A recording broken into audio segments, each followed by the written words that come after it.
It's your boy DJ Wolf here again. I have something else on my mind too. You know, I was thinking, a lot of people think that they know about African American life and African Americans in general. A lot of white people think that, because I've talked to white people, and some white people think they understand us. They really don't understand us. They don't know what we're going through. They don't know our situations the way we know it better than anybody. And I think we can tell our situations better than anybody else, to be truthfully honest. And we've always, and I'm going to be honest about it, we've had generations of African American struggle. Even though we've had, this past year, I think we've had the most great, shut up, man. We had the most African Americans, I think it was countywide. Southern Maryland, PG County, graduate. The highest number of graduates in years, okay? You know what was the result of that? The motivation that came from former President Obama. The fact he was able to ignite something in young people to say, yes, I can. I'm going to keep that 100% honest about that. And he did. No question about that. No question about that. He ignited that. You know. What I want to say to the young people, look, this president did what a lot of black people weren't able to do. Now, one thing I don't agree with everything he did do, and I don't agree with everything he didn't do. You know, I don't agree with stuff that he should have been done. You know what I mean? Basically, there was a difference. But one thing I can honestly say, he made an effort. You know, he became president of the United States. You know. If he could become president, you can become anything you want to be, young people. That's real talk. You know? And think about it. He came from a single family household just like a lot of you guys have. Even though his mother was white, but his dad was black. Still came from a single family household, regardless of what color. Don't use that as an excuse. Don't use that as a crotch or a crutch or any fucking thing else. You know,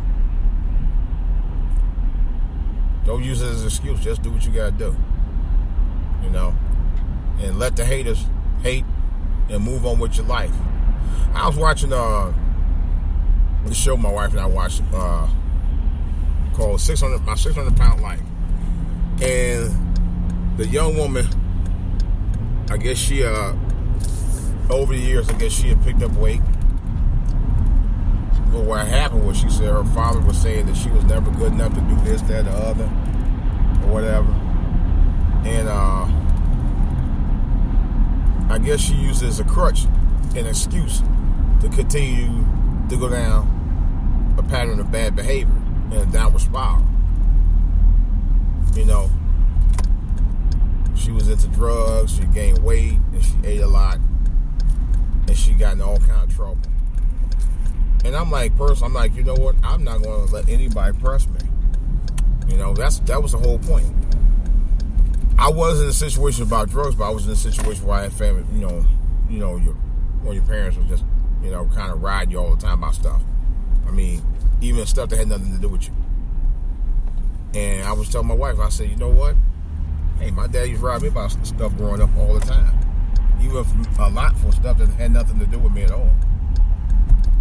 And yet and still, I persevered.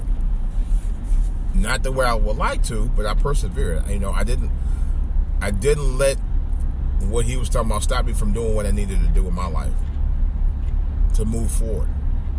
I couldn't sit there and stay depressed all my life because of what somebody said. And this is a teachable moment, because just because Donald Trump is in office doesn't mean you can't go out there and find your joy and find your greatness in your life. can't do more. There's no excuses now. No excuses. No excuses. You can find your greatness. You have the talent.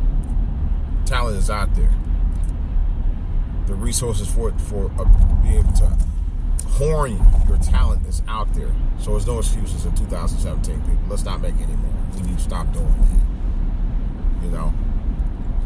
That's basically what I wanted to say, because, you know, you're gonna always have people want to hate on you.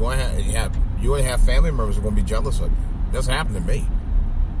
And you know what I did? I kept it moving. I knew that for me it was a bigger cause than worrying about what other people say. You know, that's as bad as Trump worrying about the fact that he felt that he had the biggest inaugural attendance in history, when we all know that was false. There's too much proof substantiating the opposite of what he's saying. You know, you gotta be honest with yourself. You know, you have to have an open mind about who you are and where you want to go and who you want to be. You know,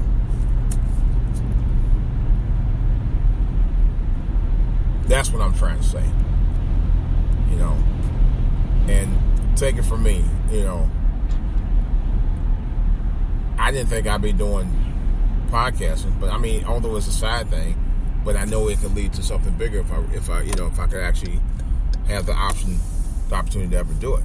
But if you're at least under 20, under 30, let's put it like, if you're under 30, you have a better chance of being able to live out your dreams a little bit better than me, because I'm kind of past that. But I'm trying to motivate you guys to do just what you need to do. You know. I'll say it again. Let the haters hate. People will always hate you. Let them haters, like they always say, be your motivators. And stay woke.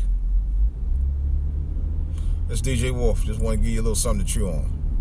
Alright. So, that's all I got. Hopefully I can get a podcast done by a live podcast, video cast done by this weekend. I'm looking forward to doing one soon. I'll talk to you guys later.